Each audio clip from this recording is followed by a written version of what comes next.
My wife, Batty, thought I was unaware of her secret plans, believing I was either naive or blissfully ignorant of her deepening connection with her coworker, Ryan. She assumed I would passively tolerate her betrayal, allowing her to carry on an emotional affair with him while I remained a faithful husband.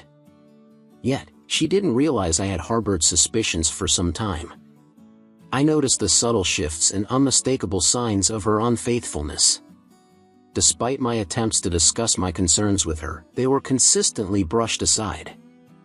Batty vehemently denied any wrongdoing, dismissing my worries as baseless insecurities and jealousy. Faced with her persistent denial, I reluctantly sought out a private investigator.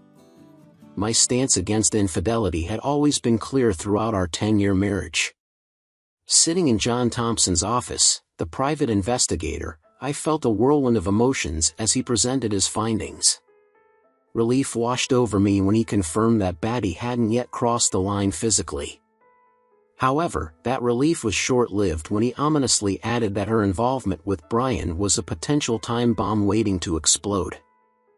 According to the PI report, Batty and Brian had developed a close bond, colloquially referred to as work spouses. Disliking the term, I firmly asserted that Batty had only one spouse, me. The evidence presented included daily lunches, hand-holding, close proximity, and intimate moments captured in photographs. The infuriating images fueled my anger towards Brian. In addition to lunches, the lovebirds would work late together frequently, even though there was no valid reason to do so. It was as if they wanted to avoid going home to their respective spouses and milk as much as time out of each day as possible.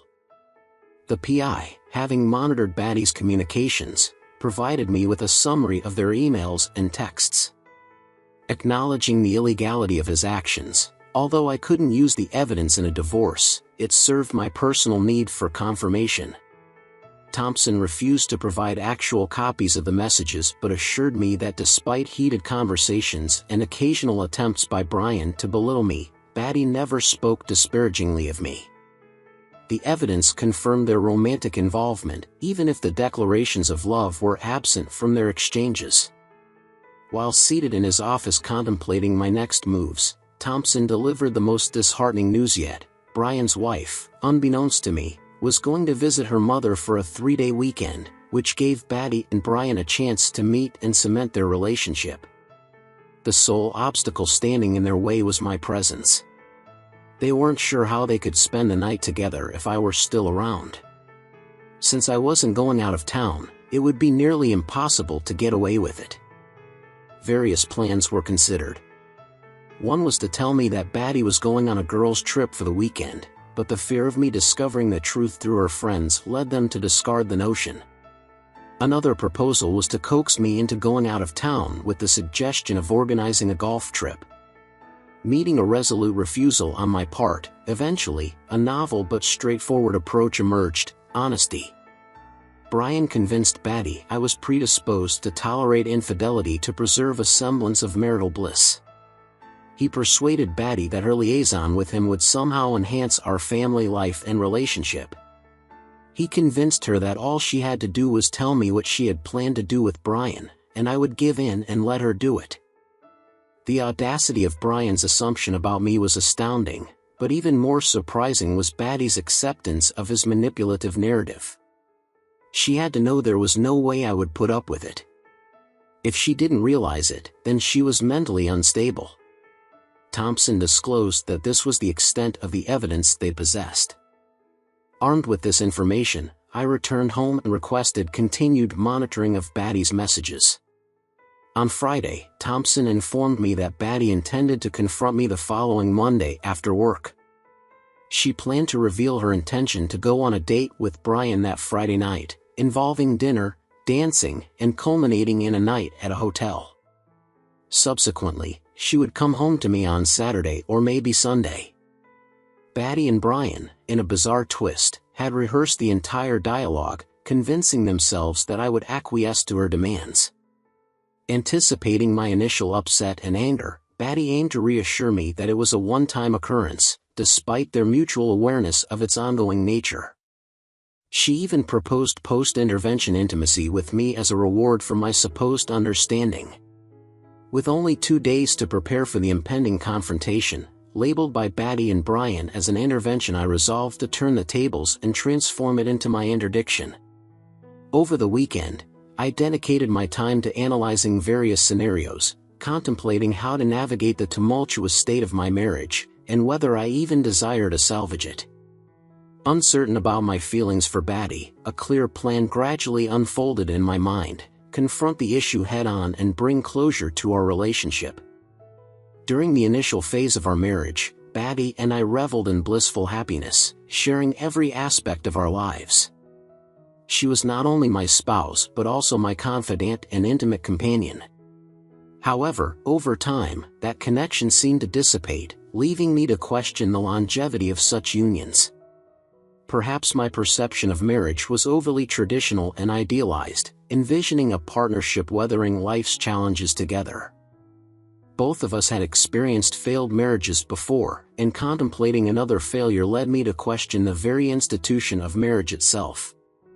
In a world marked by fleeting moments, rapidly changing cultures, pervasive social media, and instant gratification, the concept of marriage appeared increasingly outdated, akin to dinosaur bones and compact discs.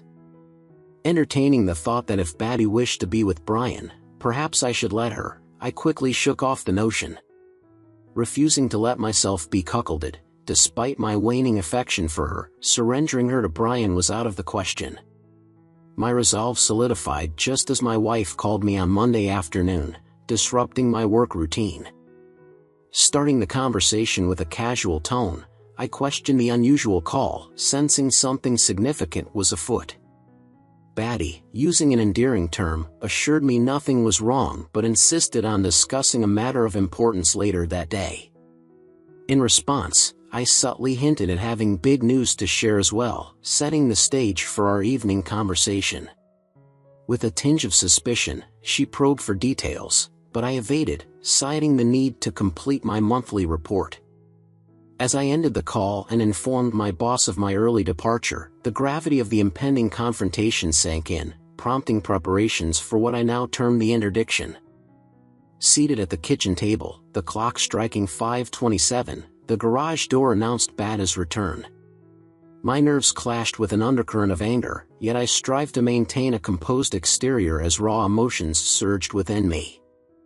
An open bottle of Sauvignon Blanc, chilling on ice, awaited our conversation, with 2 glasses at the ready. 2 minutes later, Batty entered alone, dropping her keys and purse on the countertop. Relief washed over me at her solo entrance. The absence of Brian simplified matters. Prompting a forced smile, I echoed the endearment she had used earlier. "Welcome home. Do you need some time before we talk, or do you want to jump right in?" My immediate desire to engage in conversation caught her off guard. She likely expected the discussion to unfold gradually, unprepared for such a swift confrontation. Refusing to lose control, I aimed to keep her on edge, disrupting the meticulously planned script she had in mind. "I wasn't expecting you to be sitting here waiting, but yeah," she said, "I guess the sooner we get started, the sooner we can go on with our evening." She replied, settling across from me. Forcefully, I asserted, "I'd like to go first with my news, if that's okay with you." "Do you mind?" Hesitant, she agreed. "Ah, no, that's fine." Without waiting for a response, I poured 2 glasses of wine, placing one in front of her. "Good. Would you care for a glass of wine?" "Yeah, that would be great," she said, sighing as she took a sip. I promptly refilled her glass. "I've given this a lot of thought," I began deliberately, pausing to build tension. Batty leaned forward, her gaze intense. "I'm not going to beat around the bush. There's no sense in dragging it out." "What is it?" she asked. "I want a divorce," I stated directly, allowing the weight of my words to settle. It took a moment for the realization to dawn on Batty. Confusion morphed into shock, then fear and concern as she worried about my knowledge of her affair with Brian. Why? She asked cautiously. I don't love you anymore, I declared, observing her reaction. It was as if I had struck her in the chest. You what? She stammered, grappling with my revelation. I fell out of love with you, Batty. I don't remember exactly when I stopped loving you, I lied, knowing precisely when. It's been a long time coming. I tried to ignore it, but lately, it's just been harder and harder not to face the truth.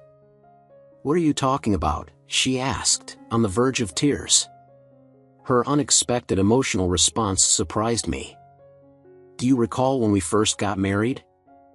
I inquired. Remember how every free moment was spent together? Whether it was a trip to the grocery store, a movie night, or a visit to the mall, we did it as a team. It was as if we couldn't bear to be apart. Batty nodded, acknowledging the memories. I remembered, she said. We both had jobs, yet we made a special effort to have lunch together at least twice a week. We eagerly anticipated the end of the workday to rush home and be in each other's company. I missed you profoundly every day, looking forward to coming home to you, sharing kisses, and more often than not, making love. We shared our hobbies. Remember those pottery classes you convinced me to attend? It wasn't about the pottery itself, it was about sharing an experience with you. I loved every moment of it, watching you and helping you.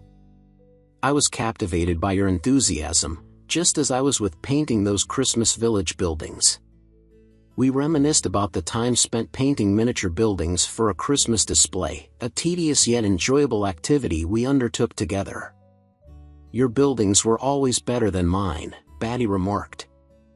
Remember the countless nights we spent at this table, meticulously applying paint to roof tiles? I prompted. Batty nodded again. I love you so much. Then we also dedicated hours to coloring those oversized posters from our trip to Myrtle Beach, long before adult coloring books became popular. We still have hundreds of those colored pens, but much like our love, they've all dried up, Batty visibly cringed. My love hasn't dried up, she retorted defensively. Ignoring her defensiveness, I pressed on. Our friends invited us. We did everything together, from long walks to daily hand-holding. If I needed trimmer string for the weed whacker, you'd come to the hardware store with me. If you wanted to shop for clothes, I'd accompany you and wait outside the changing room. Yeah, but you hated that, she challenged. No, I didn't, I agreed. I didn't care about the clothes. I thought you looked beautiful, and everything. I was there to be with you. I could have stayed home and watched sports. We discussed how other women in the neighborhood got together for bunco or girls' nights out, but you never wanted to go. Do you remember why? Batty wiped a tear from her cheek.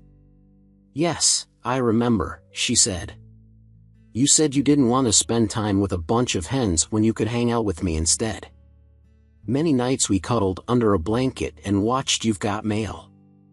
I love that movie, Batty said, fighting back tears. We must have watched it at least 100 times, I said, refilling her wine glass once more. I still want to watch it with you, Batty exclaimed. I don't want a divorce. I thought we would grow old together, taking cooking lessons, participating in ballroom dancing, or simply lying in bed reading books, anything as long as we were together. But, Batty, we've drifted apart. I don't have an exact starting point for when it began, I confessed, gazing into my wife's eyes. We went from having lunches together 2 or 3 times a week to a once-a-week lunch date. It was Batty who initiated the change, claiming she didn't have time for frequent lunch outings. That turned out to be a fabrication, she continued. Having lunches, but with someone else. Gradually, we stopped having lunch together entirely. I started joining my coworkers, finding myself enjoying their company, perhaps a bit too much, I admitted, deliberately avoiding laying blame on Batty. I sought to steer clear of confrontation, not desiring an immediate dispute. This conversation had the potential to devolve into a contentious exchange, a scenario I aimed to delay, at least for the moment. Coming home early to spend time together lost its significance. We found ourselves working late, often returning home distant or distracted. "Why didn't you ever say anything about it?" Batty questioned. "If I had known it was important to you, I would have tried to have lunch with you more often or not work late so much." "You're right," I concurred, aligning with her despite having raised the issue numerous times before. "I wish I had figured out why being with me wasn't as important to you. Maybe if I had, I could have made changes so that you would want to spend more time with me.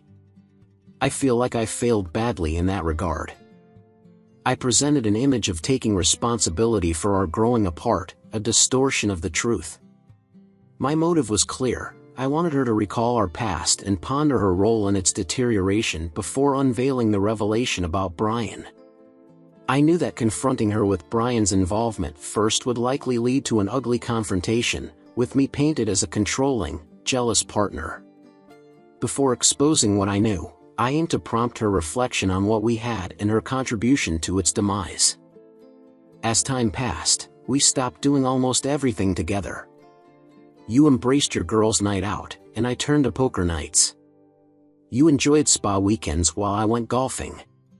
Batty, we could go days without more than a superficial conversation about the weather or the latest news. Our intimate life suffered too. Often we were too tired or not in the mood. In the early days of our marriage, our passion was insatiable. I couldn't keep my hands off you. We'd skip dinner to bring joy to each other all night, head out to the hot tub for some naughty fun, yet we haven't even turned on the hot tub in over a year. I didn't think that's what you wanted, Batty countered, offering a rationale that seemed more like an attempt to shift blame onto me. Oh God, no, I chuckled. I never stopped wanting it. I'm just as eager now as I was 10 years ago. I just stopped wanting it with you. I could sense the depth of the cut as she believed she had been the one rejecting our intimacy. Despite the pain, I found a bitter amusement in the situation. What? BD's voice cracked. She seemed genuinely surprised. You didn't want to be intimate with me. I've lost all interest in being intimate with you, I admitted into the tense atmosphere. You became distant, unresponsive. It felt like you wanted it to be over quickly so you could return to something more interesting, like knitting. All this time, I still crave the weekend bed marathons we used to have. Hell, you didn't even want me to give you pleasure. You did not, BD argued. You came in me, you what? She shouted. Sorry, BD, I added, twisting the knife. It's me, not you. She stared at me, her tears dried up, her face red. It wasn't clear if it was from anger, frustration, or embarrassment. I refilled her empty wine glass. She took a long swig. It was just a matter of time, I continued, before we would start finding someone else with whom we wanted to spend our time. I purposely left the subject ambiguous, knowing she assumed it was me. Suddenly, she spoke angrily. Are you cheating on me? Have you fallen in love with someone else? BD, you know how I feel about infidelity. I swore an oath to you when we got married, and I take that oath seriously. I know your first husband cheated on you, just like my first wife slept with a coworker behind my back. I would never do that to you, just as I know you would never stoop so low as to try to cuckold me by cheating with another man. How could you think I would do that? I'm sorry, she apologized. You're right. I know you wouldn't do that. She looked guilty and couldn't meet my eyes. Her hands were shaking. We're waiting until we're divorced to hook up for the first time, I declared strongly, implying that I had a new love interest. And that's where I get back to my big news. I've already met with the lawyer and prepared the papers. You should be served with them on Friday. Wait, what? She asked, growing frantic. I said you'll be served on Friday with divorce papers, I told her, trying not to grin. It's for the best. That way, you can have your freedom back and do what you want, so can I. We can admit that the last 10 years were a waste of our time and move on." "They weren't a waste of time to me," she snapped. "Oh, come on, BD," I said. "I think you want this just as much as I do. I mean, let's be real, you haven't wanted to be with me for a long time. Our wedding was a mistake. I'm not the man you want to be with." "Yes, you are," she argued. "I don't want a divorce. You can't just get a divorce because you want to. I don't want to divorce you. I want to be married to you forever. I love you. I'm sorry, BD, but I don't love you anymore. This is a no-fault divorce state, so we can just split all the assets 50-50. While it's theoretically possible to get more than half of the assets, that's only in cases of proven adultery, and neither of us is cheating or likely to do so before Friday, right? So let's make a clean break. I'd appreciate it if you could join me at the bank tomorrow to evenly divide the money from all our accounts. We'll have to open new accounts, get new credit cards, and change all the utilities. Plus, we'll need to sell the house. I've arranged for a realtor to come on Wednesday to get it listed for us." "Wait," BD shouted. "You're moving too fast. I don't know what to do. Please stop." She started crying again. "Don't worry. I've already packed my bags, and we'll be staying in a hotel room from now until I find a permanent place. You can stay here until the house sells." "Wait, God damn it, BD," she yelled. "Please wait." "There's no need to wait," I said. "Right, we shouldn't put this off any longer. I mean, we need to get it all taken care of before Friday, don't we?" "Why? What's so damned important about Friday?" she demanded. "Well, you're going on a date with your boyfriend Ryan on Friday, right? Isn't that the day you two planned to spend the night in a hotel together?"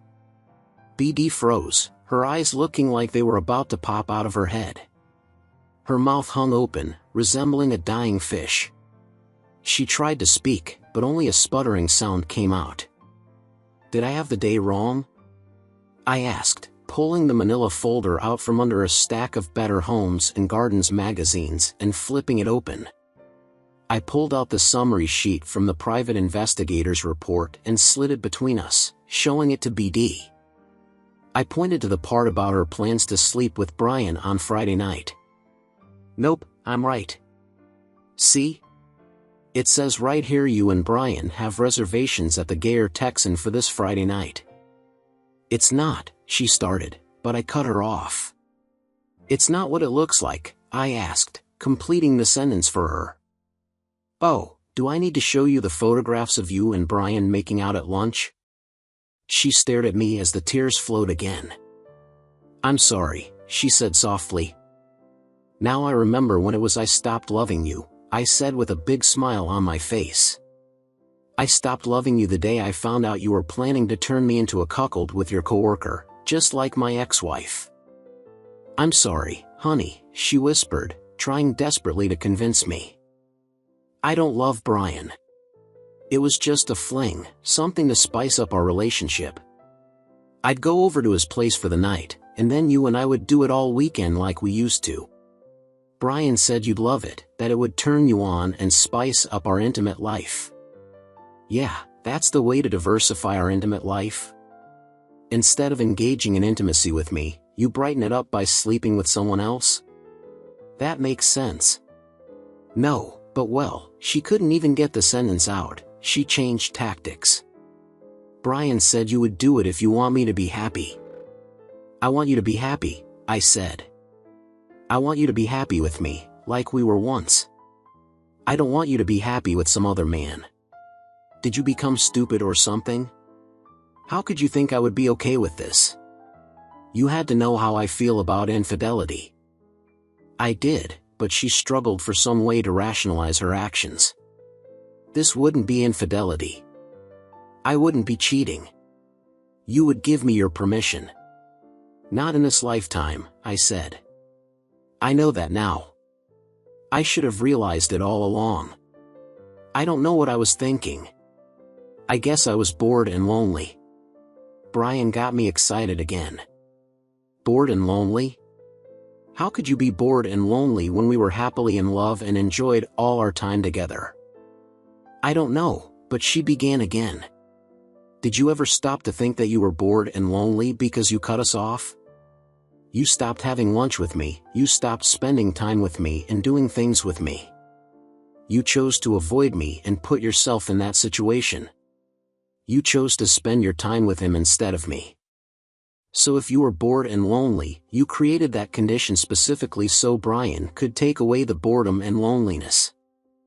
I don't think I did that, she said as she stared at me. She shook her head. No, I can't believe I would do that. I thought you stopped coming to have lunch with me because you told me to. Don't you remember? You kept telling me you were too busy. Then one Wednesday, our lunch date day, I showed up to pick you up, and you didn't even bother to come to the lobby to tell me you couldn't go. You texted me to go on and eat lunch without you. I stopped coming after that, and you never once even brought up the fact that we stopped having lunch. Batty looked down at her hands. I didn't. You were so caught up in your world to notice. You were losing me. You were all about you and Brian. Well, now you can have him. I don't need him, she blurted out in response, looking down at me. I want you. I want us. I want us to be like we used to be. I'm so sorry I ruined everything. I gave up on it. It's too late, I said, shaking my head. You can't mean that. I haven't cheated on you. We haven't done anything. I won't see him again, I swear it. I'll quit my job, I'll go work someplace else. Please, I don't want to lose you. I still love you. You cheated on me every way a wife can, except one. But that's the most important one. We didn't sleep together. I was stupid. I was infatuated with Brian. I didn't love him. I only ever loved you. I don't know what I was thinking. I would have gotten over him and come back to you once I got it out of my system. But it's over now. I see it now. I know it was stupid. Brian doesn't mean anything to me. Please, baby, please don't leave me. It isn't that easy, Batty. You already went too far. I disagreed. I didn't do anything. We were only friends, she exclaimed. You were supposed to be friends with me more than someone else, I countered. I have a lot of female friends. I don't kiss them. I never took our time to spend with them. I never replaced you with them. And I never once plotted to sleep with them and force you to agree to it. Batty lowered her head into her hands, sobbing openly. I'll never neglect you or take you for granted again. I swear it. Please, can't we treat this as a big mistake? Can't you forgive me and give me another chance? This is not Monopoly where you can get a get-out-of-jail-free card, I told her. You didn't just make a big mistake. You forsook our love and gave your heart to another man. No, he never had my heart. My heart was always yours. And you were going to give him your body. But I didn't. You stopped me. Damn it. Don't you love me enough to fight for me? Do I mean that little to you? You meant everything to me. I would have fought anyone for you. I would have died for you. Now I wouldn't piss on you if you were on fire. Batty let out a shrieking wail. She grabbed my hands and tried to pull me to her. No, please, you can't mean that. I'm so sorry. I'm so sorry. You have to believe me. I believe you're sorry, I said. That shows me you're not completely self-absorbed and heartless. Then can you give me another chance? Please, I'm begging you. Please don't throw me away. I'm not throwing you away, Batty. You did it for me. I truly do believe you're sorry. I do. Maybe someday I can forgive you, but it doesn't change anything. I do not love you any longer. It's over. But don't worry, you always have Brian to comfort you. Brian is married, she said between sobs. He only wanted to sleep with me. He didn't want a relationship. I chuckled. Well, he may have a change of heart now. I'm sure his wife had a lot to say to him today when he got home.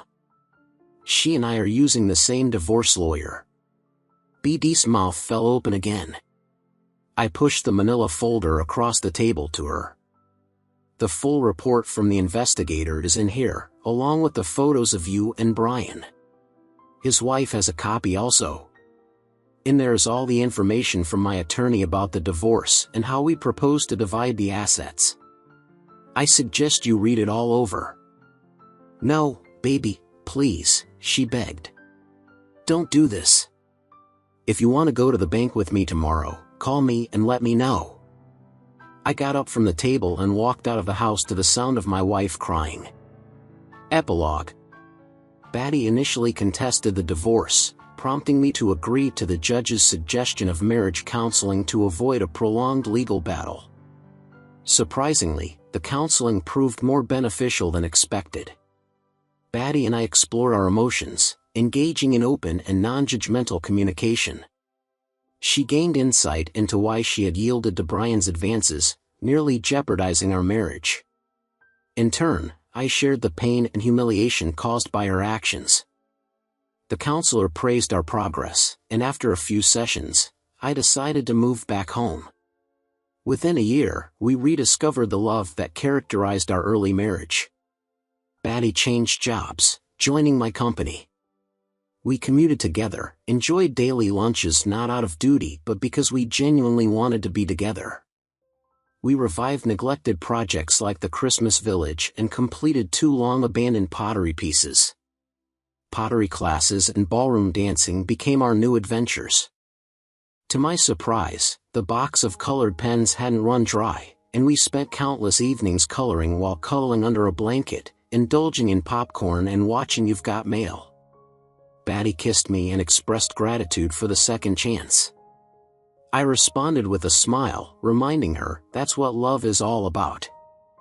However, one evening, during our usual routine, Batty confessed, "Honey, there's something important I need to discuss with you."